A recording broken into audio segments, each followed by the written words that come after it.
Dans un instant, un amoureux et fin connaisseur du rock dans le grand angle, Stéphane Coquelin, va nous révéler quelques-uns des secrets du rock.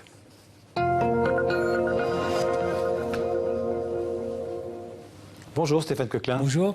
Alors vous êtes journaliste, critique musical, essayiste, romancier et puis surtout un fou de musique, je pense. Un monde dans lequel vous êtes tombé tout petit, on peut dire, puisque votre père Philippe Coquelin a créé le magazine Rock & Folk, c'était en 66 si je ne me trompe. Alors vous venez de publier Les secrets du rock aux éditions La Librairie Vuibert, mais vous êtes aussi l'auteur parmi beaucoup d'autres livres de plusieurs biographies, notamment de Michael Jackson, de James Brown, de Bob Dylan, de Brian Jones ou de John Lee Hooker.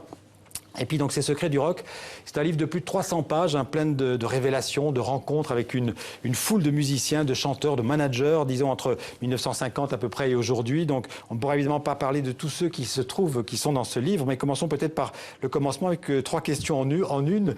D'où vient le rock'n'roll, son nom, ses racines et quand est-il né? Le rock'n'roll vient du blues et de la musique blanche. Vous savez, ces deux musiques, autrefois, dans les années 30-40, ne fusionnaient pas. Vous avez les Noirs écoutaient de la musique noire et les Blancs écoutaient de la musique blanche. Donc du coup, il y avait une ségrégation qui ne disait pas son nom et le rock a fusionné. Ici, par exemple, on voit...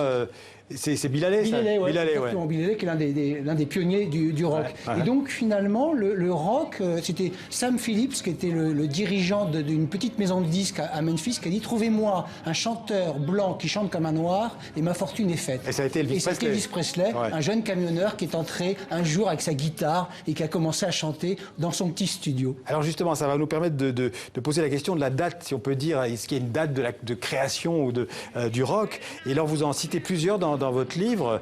Alors là c'est Elvis Presley en 54, je pense. Donc on va peut-être voir, on va écouter en fait un extrait de Rocket 88. Ça c'est Ike Turner en 51. Et puis Elvis Presley qui chante That's All Right Mama, c'est en 54. Voilà, on va d'abord écouter la musique. You women have heard of jalopies, you've heard the noise they make, but let me introduce my new Rocket 88. Yes, it's straight, just one way. Everybody likes my Rocket 88. Baby, we'll ride in style, moving all along. And mama, that's all right with you. That's all right, mama, just anyway. That's all right. It's all right. That's all right, mama. Anyway, do. Well, now my mama, she done told me. Papa done told me too. So that Voilà. Voilà, donc là on a vu 2 extraits, un 51, l'autre 54. En fait, c'est les 2 dates, on pourrait dire, de la naissance du rock. Les 2 dates, alors les puristes pensent que c'est Rocket 88, que finalement le rock vient des Noirs, mais évidemment, dans un pays aussi raciste que les États-Unis, ça n'était pas très acceptable. Alors il a fallu trouver un candidat sérieux. Il y avait aussi une chanteuse noire, guitariste aussi, l'une des premières à avoir empoigné la guitare électrique, qui s'appelait Sister Rosetta Tharpe. Donc il y a beaucoup de Noirs qui ont finalement inauguré le rock, mais on a préféré prendre Elvis Presley, qui avait un petit côté assez métis et qui chantait très bien. Et on lui a reproché d'ailleurs à Elvis d'avoir pillé la musique noire, parce qu'il a beaucoup interprété. That's All Right Mama, par exemple, c'est un morceau d'Arthur Crudup. Voilà, j'allais vous le dire. Voilà. C'est parce que dans votre livre, vous révélez qu'en fait, le créateur de cette chanson, c'est Arthur Crudup, et il est mort dans la misère. C'est-à-dire qu'il avait composé ce morceau qui n'avait eu aucun succès. Et il a fallu attendre qu'Elvis finalement le joue, l'interprète lors de cette fameuse session de juillet 54 pour que le morceau ait un peu de succès. Et le pauvre Arthur Crudup, pendant ce temps, il trimait sur le long des routes avec son sac de voyage, et il est mort complètement oublié. Alors on l'a vu, Bill Haley, Eddie Cochran, Gene Vincent, tous ces grands noms du rock sont tous des blancs. Surtout tous des blancs. Il y a Chuck Berry qu'on peut ajouter, qui était noir, mais qui a façonné un rock un petit peu blanc, parce qu'il a inventé un petit peu ce fameux riff de guitare, ces 3 notes qui ont finalement été très populaires. Donc il y avait Chuck Berry, mais la plupart effectivement étaient blancs. Alors il y a plein d'anecdotes, je le disais, de révélations dans ce livre. Les rockers, vous le dites, sont souvent entourés de femmes, de Lolita, les Sweet Little 16, comme le dit la chanson, et donc aussi de scandales. Tout ça, ça fait partie de la légende du rock. Ça fait partie de la légende du rock. Si on devait transporter un des rockers des années 50 maintenant, il ferait scandale, il serait interdit, interné, il serait dans un asile psychiatrique. Si vous pensez à Jerry Lee Lewis qui a épousé sa petite cousine de 13 ans, ça a failli ruiner sa carrière. Donc ils avaient un intérêt, ils adorait les jeunes filles. D'ailleurs, en 55, Nabokov sort son grand roman Lolita. Donc, on était très passionnés par les jeunes filles, par les petites filles de 17 ans. Donc, la plupart des rockers écrivent là-dessus. Et Chuck Berry n'était pas le dernier à soupirer après quelques jeunes filles. Ouais. Le rock, en fait, c'est à l'image de la jeunesse, on peut dire, des États-Unis dans les années 50. Oui, c'est à l'image de la jeunesse qui, d'ailleurs, a un argent de poche de plus en plus, parce que l'Amérique est en pleine libération.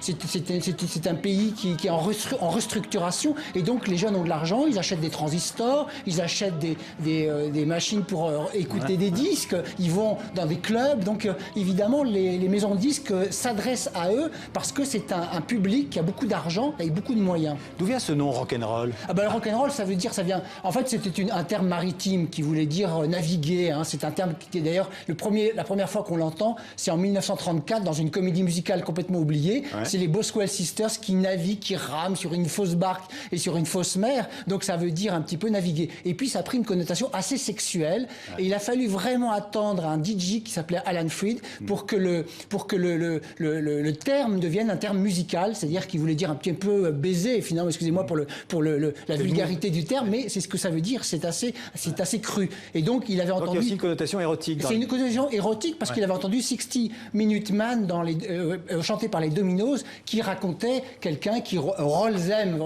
balançait des femmes, roulait sur des femmes, et puis les secouait, les rock them. Donc il y avait ce terme rock'n'roll à la fois dans cette chanson, et ça lui a donné l'idée, finalement, d'appliquer le terme rock'n'roll à une musique dont personne ne savait ce que c'était, parce qu'elle n'était ni country, ni blues. Elle était un peu entre les deux, et les DJ ne savaient pas où la classer, où la mettre. Alors il y a plein de choses dans ce livre. Vous parlez par exemple, c'est étonnant, de la résistance de Boris Vian et de son complice Henri Salvador, qui ont tout fait pour retarder le succès du rock'n'roll en France. Oui, mais alors en voulant retarder le succès du rock'n'roll en France, finalement, ils ont contribué à l'introduire. Ouais. Parce que finalement, ils l'ont fait avec talent. Henri Salvador. Il imitait Bill Haley, je crois. Oui, il détestait Bill Haley, parce qu'il disait ce type avec cet accroche-cœur gominé, qui a l'air d'un crétin de la campagne, il détestait. Et en fait, il chantait sous le nom d'Henri Cording, et composé par Michel Legrand, qui était l'un des premiers à avoir voyagé aux États-Unis, qui donc connaissait un petit peu le rock'n'roll. Alors, ils ont fait des tas de séries comme ça qui ont eu un certain succès. Oui, ça a introduit le rock'n'roll en France. Alors, pourquoi est-ce que vous dites qu'en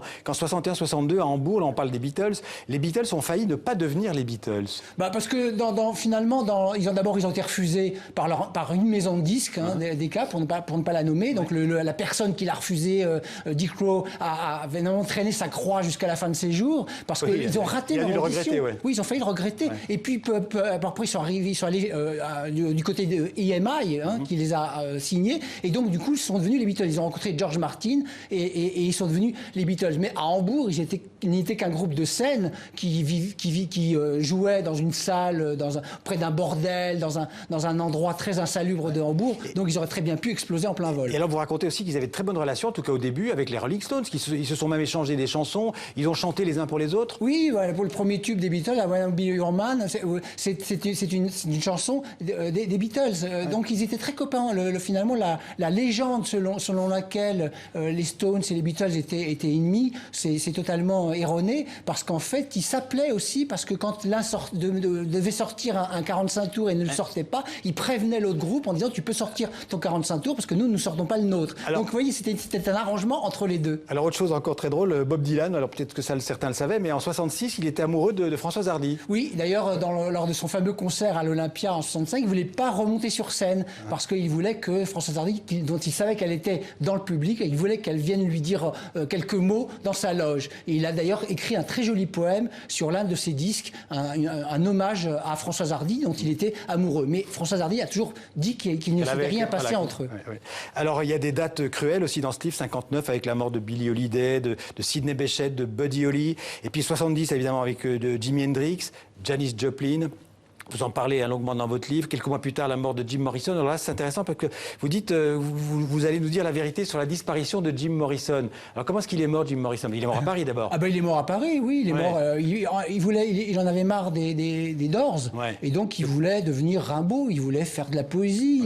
Il écrivait Il consommait pas mal de substances. Il consommait ça aussi, pas mal de substances. Il buvait beaucoup aussi, mais il avait une ambition d'écriture. Et pour lui, le rock, c'était quelque chose d'humiliant. humiliant. Il n'aimait plus tellement, finalement, jouer sur scène, être avec un groupe. Il voulait devenir un grand écrivain. Et alors, on sait qu'au Père-Lachaise, il y a des centaines de gens qui vont souvent se recueillir sur sa tombe, mais il ne serait plus là, en fait. Son corps aurait été transféré. Ça, je pense que c'est une rumeur qui n'est pas vraie, parce que je pense qu'il est toujours là. Effectivement, il y a des rumeurs. On n'en est pas sûr. Non, c'est pas sûr. Vous savez, certaines personnes pensent que Elvis Presley n'est toujours pas mort. Mais ça, c'est pas pareil, parce que là, il aurait été transféré, son corps aurait été transféré aux États-Unis. En fait, c'est venu du fait qu'il a été enterré à la Sauvette en 71, en présence d'un tout petit comité, dont sa petite amie de l'époque, Pamela Courson. Et donc, finalement, cet enterrement très discret a un peu alimenté les rumeurs par la suite. Pour vous, aujourd'hui, Stéphane Coquelin, qui incarne le mieux le rock'n'roll en 2016 ? Est-ce qu'il est toujours vivant, le rock'n'roll ? On peut rajouter, vous avez parlé de 59 et de 70, on peut rajouter comme Annus Horribilis 2016, puisque Leonard Cohen et David Bowie sont morts. Enfin, il y a eu vraiment une hécatombe dans cette année. Mais je pense qu'en ce moment, celui qui incarne le mieux le rock'n'roll, c'est Nick Cave, qui est un Australien, qui fait toujours carrière en Angleterre et qui est un personnage très sombre, très violent, qui a une vie quand même assez tourmentée, avec pas mal de drogue et de tragédies dans son existence. Alors, Stéphane Coquelin, vous ouvrez votre livre et vous le refermez surtout sur le massacre du Bataclan en Paris. Vous n'y étiez pas, mais vous dites que depuis ce 13 novembre, plus rien ne sera plus tout à fait comme avant dans le monde du rock. Oui, parce que je voulais vraiment écrire un livre de divertissement, un livre qui fasse plaisir aux gens, qui les fasse voyager, qui les fasse rêver. Et puis, il y a eu le Bataclan, et j'ai écrit ce livre avec une certaine douleur, parce que moi, j'étais pas très loin. J'étais au festival à rock à La Cigale, et je suis sorti au moment où il y avait ce massacre. Et donc, du coup, effectivement, on a perdu un peu notre innocence. Le rock a souvent donné lieu à des tragédies. On a vu Altamont, il y a eu quelques grandes tragédies dans l'histoire du rock. Mais là, pour la première fois, un massacre a été perpétré dans une salle de rock avec toute une génération de trentenaires. Peut-être parce que c'était du rock et de la musique, justement. Oui, puis une génération de trentenaires. On a découvert qu'il y avait une génération qui adorait le rock et qui se déplaçait dans des salles de concert pour assister à des concerts. Merci beaucoup. Pour tous les amoureux du rock et de la musique en général, je renvoie à votre livre, Stéphane Coquelin. Merci d'être venu en parler sur le plateau du 64 minutes.